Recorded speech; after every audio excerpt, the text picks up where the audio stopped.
এই যে আজকে এখানে দেশি কই আর দেশি শিং মাছ নিয়েছি এখানে। তো আজকে দেশি কই আর শিং মাছের মজার একটা রেসিপি হতে চলছে।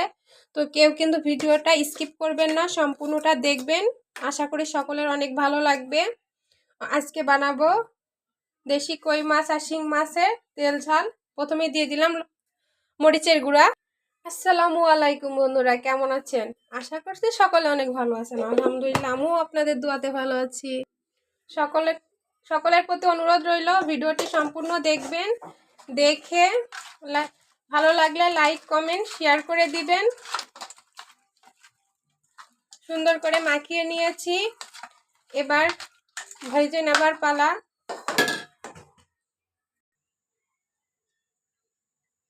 কড়াই সরিষার তেল দিয়ে দিলাম। তেল ভালোভাবে গরম হয়েছে, এবার একে একে মাছগুলো দিয়ে ভেজে নিব। প্রথমে আমি কই মাছগুলো ভেজে নিব।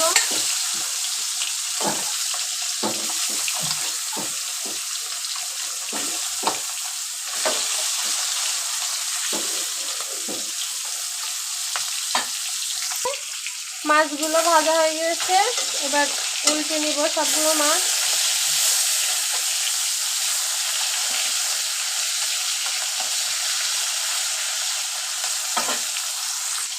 মাছ ভাজা হয়ে গিয়েছে, আমি এবার তুলে নিব।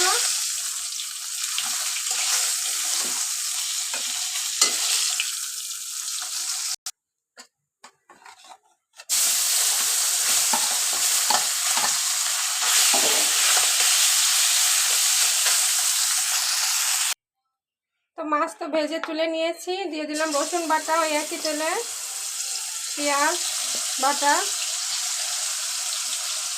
ধনিয়া বাটা, জিরা বাটা, আদা বাটা, কাজু বাদাম বাটা,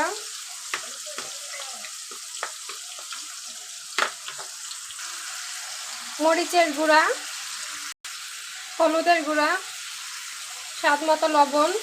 এখানে আমি কালো সরিষা, লবণ আর কাঁচামরিচ দিয়ে বেটে নিয়েছি। এখানে আমি হাফ টমেটো দিয়েছি, এটা আপনারা চাইলে দিতেও পারেন নাও পারেন, আমি আমার পছন্দ তাই দিলাম।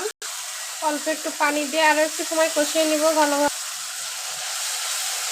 মশলা থেকে তেল ছাড়তে শুরু করেছে, তার মানে কষানো হয়ে গিয়েছে। এবার পরিমাণ মতো ঝোল দিয়ে দিলাম।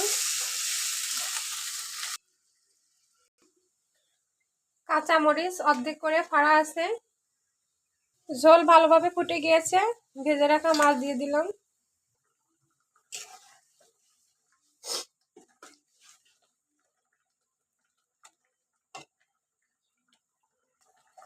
ধনিয়া পাতা কুচি করে দিয়ে দিব, উপর থেকে বেশি করে দিব।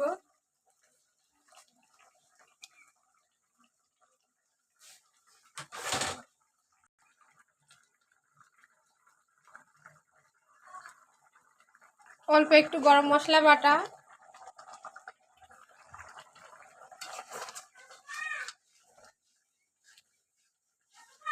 গরম মশলা বাটা দিয়ে ভালোভাবে মিশিয়ে দিলাম।